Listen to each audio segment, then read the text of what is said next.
organised about this. There was nothing structured about it. It was just a, you know, great big. In 3 weeks we managed to do quite a lot, but it was we kind of took it as we went and didn't really know what we were getting ourselves into most of the time. It's turned you into a star.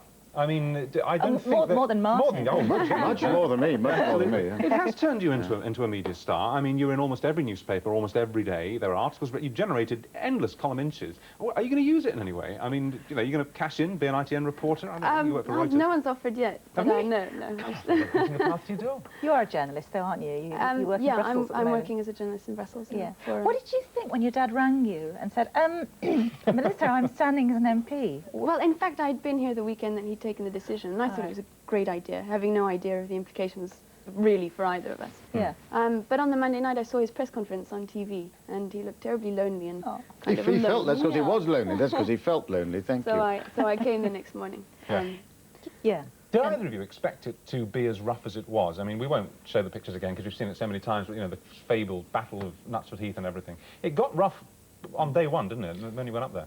I wasn't ready for that. I suppose I should have been, and it showed. I mean, I was an amateur, and it showed. I hope I'm a little bit less of an amateur now. No, I wasn't ready for that and the threatened lawsuits and all that stuff. You know, I think that stood. I've got to say this. I thought, just as an ordinary punter sitting at home watching that night, I thought that stood in your favour. The fact that you were there being nice, being reasonable, and not actually doing what politicians tend to do in the rough and tumble of an election, and going in with both fists. You were being pleasant and polite. I think I treated it rather as one might a roadblock by angry Serbs. You know, you sort of you back off and conciliate. And that night I thought I was done for. You know, there's no way. I'd just blown it. But he did actually turn to my advantage.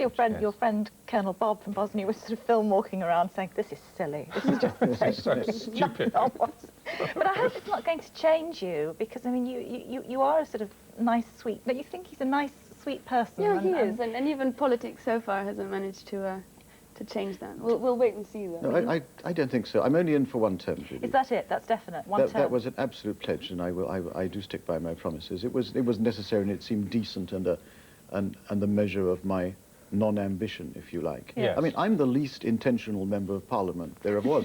There are 659 chaps and ladies there who really wanted it, and it just happened to me. But now I'm there. I really want to do it right and not let people... You know, I've suddenly got 29,000 more friends than I thought I had. I must not let them down. Where are you going to sit? Because there's no room for you, is there? Well, there's a kind of a tiny little crossbench from which you can sit and observe things, but not speak. So if I want to intervene, I'm going to take my time. I will then have to move to some other bench. Right. And the other thing we have to ask you about is these suits, which you said, the man in the white suit as you became known.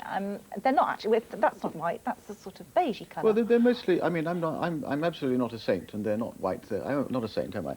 And they're not white, they're off-white or beige, that's true. It's a little bit tarnished. But you have more than one. I mean, you must do, otherwise, I mean, as somebody was saying yesterday, spaghetti bog down at the Fells at the end of most working days. I'm being absolutely frank and candid with my lectorate about absolutely everything. It's the one little secret I keep to myself. All right, fair enough. Now, Melissa, what about you? I'll come back to you now. You're working in Brussels? Yeah. For Reuters? No, I'm working for a different wire service, but also financial news. All right. What are your plans now? As I said, just going back to the original question, you are famous and will be for some time. Will you cash in on it? Well, I feel quite safe actually in Brussels. I'm not that famous there at all, you know. But it's so far I'm really enjoying the job that I started only a few days ago. And did you enjoy the attention that you got during the campaign? Did you not like it? Well, it's just difficult to get used to when you've not had it before, and all of a sudden you have so much of it. Yes. It's a little scary, but it was mostly friendly. It's the nasty stuff that must be hard to take, I imagine. Were all the people on your team, were they all beautiful? Because every picture that we ever saw, they were surrounded by... We kept the ugly ones in the back room. You're not coming out, you're ugly. Yeah. You did get an extra... Did you find that you must have had a strong appeal to the youth in that constituency? I think from what we've heard from people, because obviously we used to live up there, from what we've heard, you got a very strong youth vote. I've developed a new campaign technique, actually, which I recommend to anybody who wants to be elected, which is you fire up the primary school vote. They used to come into our office in the morning, pick up stickers and drop off little cards they'd done overnight. And then they went home and canvassed their parents. It was brilliant. Fantastic. Oh, I think it's... Well, OK. You have got a sister, haven't you, Melissa? I have. Yes. She's safely studying at a safe distance in Washington, far away from all this. And how old is she now? She's 22. That's so her on the there left are there. more That's when you at got home your like medal. you. Yeah, that's right. You're a very lucky dad. I'm an extraordinarily lucky dad. You must be immensely proud of each other, actually, after coming through that. Well, you know, I mean, 5 weeks. I didn't ask her to do what she did. Bless her, she came and did it, and I needed her so badly. We're still friends, aren't we? Yeah, still friends. I will forgive him one day for all this. You know. No, but the first week we would turn to each other, and she returned to me and said, "Dad, what have you got us into?" Right? Every day. Really? Well, he didn't show. And I say many congratulations. Yes, indeed. I wish you a lot of luck, and we'll watch out for you. One term only, that's it. One term, and I think there's probably enough, you know. And is that it from the BBC as well? I just walked out of the door for the last time this morning. It was Did you? to come here. It was rather, You it was left. rather I sad. wonder why You you were in cleared your Shepherd's Bush. desk. We picked you up in Shepherd's Bush. Yes, didn't because we? I handed. It's the only organisation in the world where when you leave they don't give you a watch, they take one away.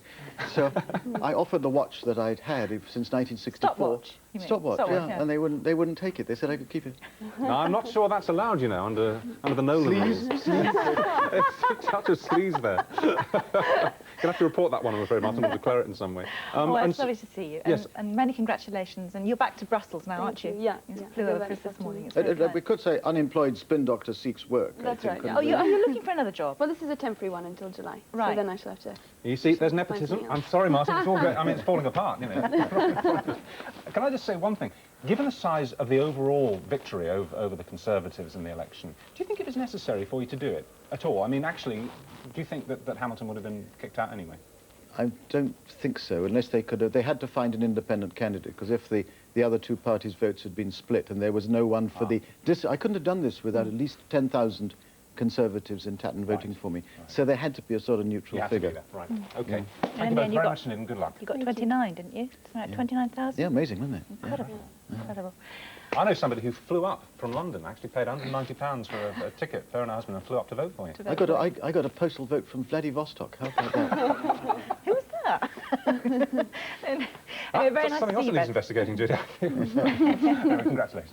We have to go over now to our rather bonkers American gardening expert, Mrs. Greenthumbs. This week she's looking around some of the smaller but no less beautiful English gardens.